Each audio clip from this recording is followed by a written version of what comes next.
નમસ્તે, હું છું દીપ્તિ ગજ્જર. પુસ્તકનું નામ છે પ્રતિબિંબ. લેખકનું નામ છે ધૂમકેતુ. પુસ્તકનો પ્રકાર નવલિકા. પ્રકરણ પહેલું, પાંદડા ને પતંગિયા. ભાગ 1. 25 વર્ષ પહેલાં, બરાબર ગણતરી નથી કરી, પણ લગભગ 25 તો હશે જ. 25 વર્ષ પહેલાં એક સાંજે એ આવીને ઊભી રહી હતી. એની આંગળીએ એક 6-7 વર્ષનો છોકરો હતો. એના સાડલાનો છેડો પકડીને એના પાછળ એક 3-4 વર્ષની છોકરી ઊભી હતી. એ બધાની આંખમાં અનાથતા હતી. નોકરીની હા આવશે કે ના આવશે એ વિશે એમને શંકા હતી. કોઈ મહાવિપત્તિમાંથી માંડ માંડ ભાંગી છૂટેલું ઘેરાયેલું પશુ હોય એવી વ્યગ્ર મનોદશા એના ચહેરા પર બેઠી હતી. મેં કાગળિયાના ઢગલામાંથી ઊંચે જોયું. એની આંખમાં 1-2 અદૃશ્ય આંસુ આવી ગયા હતા. તમને ફાવશે? અહીં તો 24 કલાકની બંધણી જેવું છે. નોકરી તો માંડ 6-7 કલાક હોય, પણ બંધણી 24 કલાકની સમજી લેવી. રાત્રે પણ ગમે તે વખતે તમને કામે બોલાવે. ફાવશે સાબ, મને બધુંય ફાવશે, તેણે થાકેલા અવાજે કહ્યું. 12 રૂપિયા પગાર, લુગડાની 2 જોડ, ખાવા પીવાનું 15 દિવસે એક પોસ્ટકાર્ડ. એ શરતે એ વખતે એ અમારે ત્યાં રહી ગઈ હતી. પછી આ લાંબા ગાળામાં એણે શું કર્યું ને શું ન કર્યું એનો વિગતવાર કોઈ હિસાબ કોઈની પાસે નથી. પણ મને બરાબર સાંભળે છે કે રહ્યા પછી પણ 4 વર્ષે એક વખત એ મારી પાસે આવીને કહે, સાબ, આ છોકરાને કોઈ રાખશે? કેમ? તમને શું નડે છે? નડે તો શું, પેટનો છોકરો, પણ એનું કંઈક થાય તો એ ઠેકાણે પડે. અહીં તો આખો દિવસ મારી ભેગો રખડે છે. હું નહાવાનું પાણી કાઢવા જાઉં તો ત્યાં આવે, લુગડા ધોવા બેસું તો ત્યાં બેસે, બહાર બાબા ગાડી લઈને જાઉં તો ત્યાં આવે, ને બીજે જાય પણ ક્યાં? અહીં આટલાવામાં આપણી હેડીનું કોઈ રહેતું નથી. રહે છે તેને ભગવાને દીધા નથી. સાહેબના છોકરા ભેગી ફેરવું છું તો સાહેબ ખીજાય છે. મેડમ સાહેબ કંઈ બોલતા નથી, પણ સાહેબ બહુ ખીજાય છે. એટલે થાય છે કે કોઈક બોર્ડિંગ જેવું હોય તો ત્યાં છોકરો ભણે તો ખરે, પણ બોર્ડિંગમાં તો મોંઘું પડે. કોક અડધે પૈસે નહીં રાખે? મેં કીધું, આપણે જોઈશું. 2-4 દિવસ પછી એક બોર્ડિંગમાં અડધે પૈસે બંદોબસ્ત કર્યો. છોકરો ત્યાં ગયો એટલે એને હવે એક છોકરીની જ ચિંતા રહી. પણ અહીં એને બધું કામ કરવાનું હતું. કપડાં, સંજવારી, પરચુરણ, સાહેબના છોકરા સાચવવાનું. સાહેબ તો દેશી હતા, પણ એટલે વધુ ભયંકર હતા. અંગ્રેજીની વ્યવસ્થા આવી ન હતી ને એની તુમાકી બધી એનામાં હતી. તો એણે કહેલ, મેડમ સાહેબ એ પણ દેશી મેડમ સાહેબના, એટલે એનામાં પણ મિજાજનો પાર નહીં ને અવ્યવસ્થાનો પણ પાર નહીં. હાલતા ને ચાલતા આ આયાને ઠપકો આપે. એ કહેવાતી આયા પણ હતી સબ બંદરકા વેપારી જેવી. બધું કામ ઘસડતી. પણ હું એનો ઇતિહાસ જાણતો હતો. એ પોતાને ઘેર સગાવાલાથી ત્રાસી ગઈ હતી. એનું ઘર મોટું ગણાતું, એટલે ખરેખરે બધા ધામા એને ત્યાં નાખે, એનું જ ખાય ને એનું જ ખોદે. એને કામ પડે તો હાથ જીભ કઢાવે. છેવટે ગામનું એનું ઘરનું ઘર છોડીને અહીં આવી ગઈ.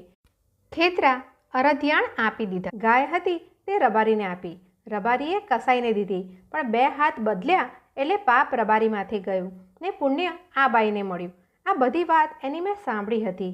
એને પણ લાગ્યું હતું કે આ એક ઓફિસ કારકુન કંઈક ઠીક છે, એટલે એના સુખ દુઃખની કથની મને કહી જતી. છોકરાને બોર્ડિંગમાં મૂક્યો ત્યારે એને હરખ હતો. એ હવે મેટ્રિકમાં પાસ થઈ જશે, કારકુન થશે, પોતાને વેઠવું પડશે, પણ છોકરો તો ઠેકાણે પડશે. ભલું હશે તો આ સાહેબ જ ક્યાંક ગોઠવી દેશે. એના મનમાં આ વિચાર ઘોળાતા હતા. મારાથી એ અજાણ્યા ન હતા. ત્યાં 8મે દિવસે છોકરો રોતો રોતો પાછો આવ્યો. માં, ત્યાં તો ખાવા દેતા નથી, મારે ભણવું નથી. એ એના છોકરાને તેડીને મારી પાસે આવી. સાબ, આને સમજાવો ને. ઓટી વાર આવી તક ગુમાવે છે, પછી મારી પેસે ઢસરડા કરીને છોડા ઉખડી જશે. મેં છોકરાને કહ્યું, અલ્યા જાને, માંડ માંડ તારી માં બિચારી પેટે પાટા બાંધીને તને ભણાવે છે ને તું ભાગી આવે છે. જા જા, હવે કોઈ કાંઈ નહીં કહે. તે વખતે તો છોકરો ગયો, પણ 8 દિવસે પાછો ઘેર. પછી તો એની વાત મૂકી દીધી. ત્યાં રખડે ને અડચુરણ પરચુરણ કામ કરે. ધીમે ધીમે એ પટાવાળો થઈ ગયો ને પટાવાળા રસોઈયા હોય તે વધારે સારું એટલે રસોઈયો થઈ ગયો. પેલી બાઈનું બિચારીનું છોકરો મેટ્રિક કરવાનું ને કારકુનમાં દાખલ કરવાનું સપનું ભાંગી ગયું ને એ ઉપરાંત સગાવાલામાં મેણા ટોણા મળતા રહ્યા તે જુદા. એ સૌ કહેતા હતા કે એના કરતાં અમારે આશરે તું પડી રહી હોત તો 2 પાંદડે થાત. 2 પાંદડે થાત કે નહીં તે સવાલ જુદો છે, પણ એ રીતે આ બાઈ ઉપર સૌનું વર્ચસ્વ ચાલતું રહ્યું હોત ને તેનામાંથી સૌ કાંઈક પામતા રહેત. પછી તો છોકરાના વિવાહ થયા. એ વખતે જેને જેને મોંઘું થવાનો મોકો મળ્યો તે મોંઘા થયા ને આને અનેક રીતે ખંખેરી કાઢી. કોઈને 50 ઉછીના જોઈતા હતા, કોઈને 30નો ખપ હતો, કોઈના 20 તો લેણા જ હતા. એક જણો બોલતો જ ન હતો પણ 500 માંગતો હતા. સૌની ખંડણી ભરી ત્યારે તે સૌ જાન શોભાવવા આવ્યા. આટલા વર્ષમાં અહીં એણે નોકરી કરીને જે કાંઈ બચાવ્યું હતું તે એણે વાપરી ખાધું. સાહેબની વહુએ છોકરાની વહુને 2 જૂની રેશમી સાડી આપી હતી. સાહેબે 11 રૂપિયા રોકડા આપ્યા હતા. એ વિવાહ કરીને આવી ત્યારે ખાલી ખમ હતી, છતાં નવી વહુને થોડું થોડું લાડ ન કરે તો એની જ આબરૂ જાય એટલે થોડું થોડું દેવું પણ કરતી રહી. એટલામાં દીકરીના વિવાહ આવ્યા. આ સમયમાં તો સાહેબને ત્યાં 3-4 છોકરા થઈ ગયા હતા, ચારે સંભાળ માંગે તેવા. આ છોકરી પરણી જાય પછી એ ઉપાધિ વિનાની એકલી થતી હતી એટલે વધારે ઉપયોગી હતી. સાહેબે એટલા માટે ને અગાઉની એની નોકરીના બદલામાં પૈસા ધીર્યા એટલે છોકરી પરણી ગઈ. પણ હવે આ બાઈને જિંદગીમાં પેલા છોકરાના છોકરા ચોંટતા રહ્યા. એ બિચારી એકલી વિધવા હતી. એને ખબર હતી કે આ સિવાય હવે એનો બીજો કોઈ આધાર નથી. એ તન તોડીને કામ કરતી રહી.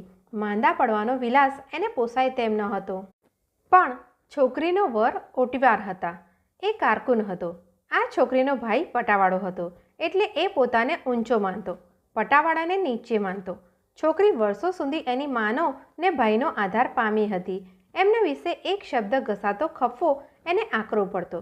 કારકુન મૂરખ હતો. બંને વચ્ચે કંકાસ થતો. છોકરી ભાગી આવી. આ બાઈએ એને સંઘરી.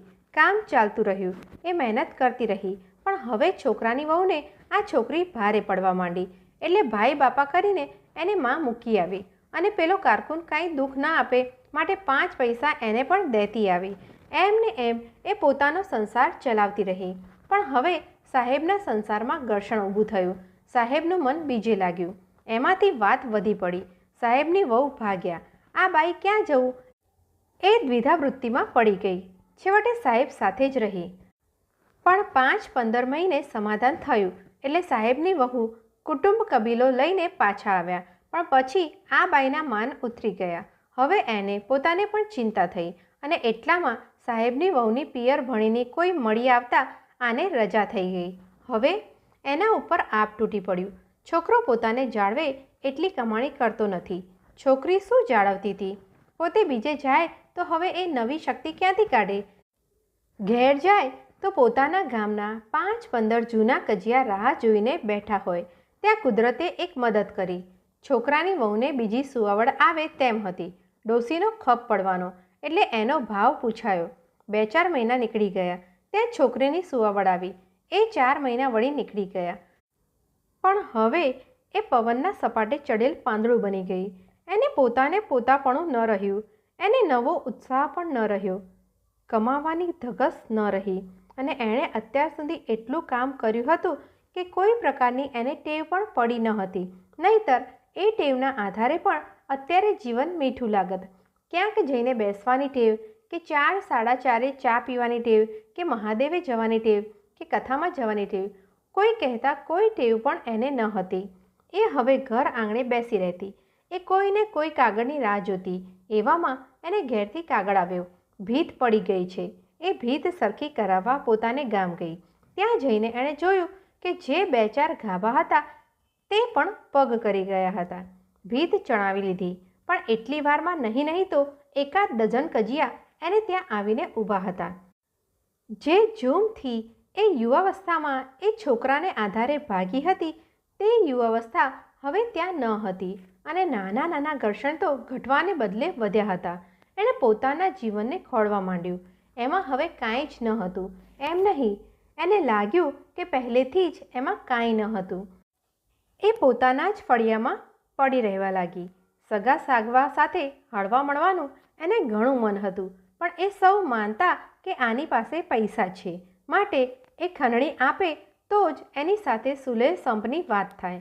એણે એક કૂતરાનું બચ્ચું પાડ્યું, ઝાડની ડાળખીએ પાણીનું કુંડું બાંધ્યું, એક મોરને હેળવ્યો, થોડીક ચકલાની ચણ કાઢવા માંડી. પોતાનો રોટલો ટીપીને એ પડી રહેતી. એક દિવસ સવારમાં ટપાલી કાગળ નાખવા આવ્યો, ત્યારે અંદરથી કોઈએ જવાબ દીધો નહીં. ત્રીજે ચોથે દિવસે એક ટપ્પો આવીને ઊભો રહ્યો. અંદરથી લથડિયું ખાતા ને મોટો ઢૂંઢવો મૂકતા વહુ દેખાયા. ત્યારે સૌએ જાણ્યું કે ડોસી ગયા. ઘણા મને પૂછે છે, એ ડોસીનું નામ શું? હું કહું છું, એનું નામ શું ને એને નામ શું? આ તો બધા પાંદડા. પાંદડા ને પતંગિયા ભાગ 2.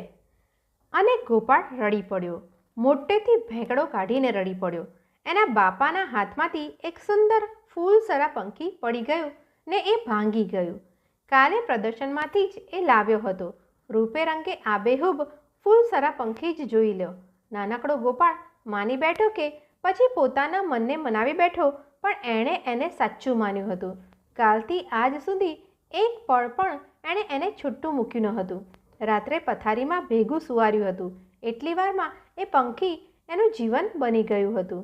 પણ એના બાપાએ એ જોવા લીધું, એ પડી ગયું ને એ ભાંગી ગયું.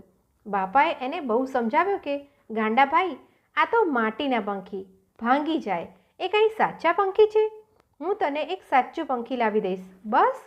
એટલામાં જ એક પંખીવાળો નીકળ્યો. ગોપાળે હવે તો હઠ લીધી અને હમણાં જ આપેલા વચનનો ભંગ કરવાનું અશક્ય બની જવાથી બાપાએ એક પંખી લીધું પણ ખરું. એ નાનકડું સુંદર પંખી લઈને ગોપાળ ખુશ થઈ ગયો. એ પંખી હવે એનું થઈ ગયું હતું. ગોપાળ એ પંખીને આખો દિવસ જોયા કરતો, તે એની સાથે રમ્યા કરતો.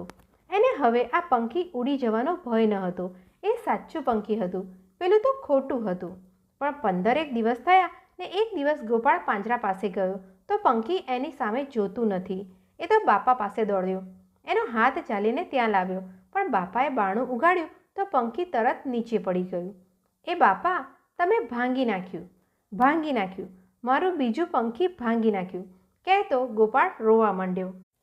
અરે ગાંડા ભાઈ, આને કોઈએ ભાંગી નાખ્યું નથી, આ તો મરી ગયું છે. જો હું તને બીજું કાંઈક અપાવું. ભાંગે નહીં એવું પંખી આપો. એ વખતે જ પાડોશમાંથી વિનોદ નામનો છોકરો દોડતો આવ્યો. કાકા ચાલો તો, મધુ રાતનો જ ટાઢો પડી ગયો છે. અરર, બિચારો નાનો બાળ મરી ગયો. એલા, ભાભીના વેણે ગોપાળ પોતાના રુદનમાં અટકી ગયો. એના શિશુ મગજમાં એક વિચાર આવી ગયો હતો. વળી કયું પંખી ભાંગી ગયું? વિદ્વાનો જે ફિલોસોફીની ભાષા આપે છે, શિશુ એ ભાષાને અનુભવે છે. કેટલીય વાર સુધી ગોપાળ સૂનમૂન બેઠો રહ્યો. બાપા પાછા આવ્યા ત્યારે એના મગજમાં હજી એ પ્રશ્ન ઘોળાતો હતો. રમકડું ભાંગી જાય ને પંખી ભાંગી જાય ને બાળક ભાંગી જાય, એમાં એકને ભાંગી ગયું ને બીજાને મરી ગયું એમ કેમ કહેતા હશે? બાપાને એણે થોડીવાર પછી પૂછ્યું પણ ખરું. બાપા, ભાંગી ગયું? અરે શાની વાત છે ગાંડાભાઈ? તમે ગયા હતા એ રમકડું ભાંગી ગયું કે મરી ગયું? અને ખરેખર એના બાપા પણ આ સવાલ સાંભળીને મનમાં જાગૃત થઈ ગયા. રમકડું, પંખી ને માણસ બધા જ સરખા નથી.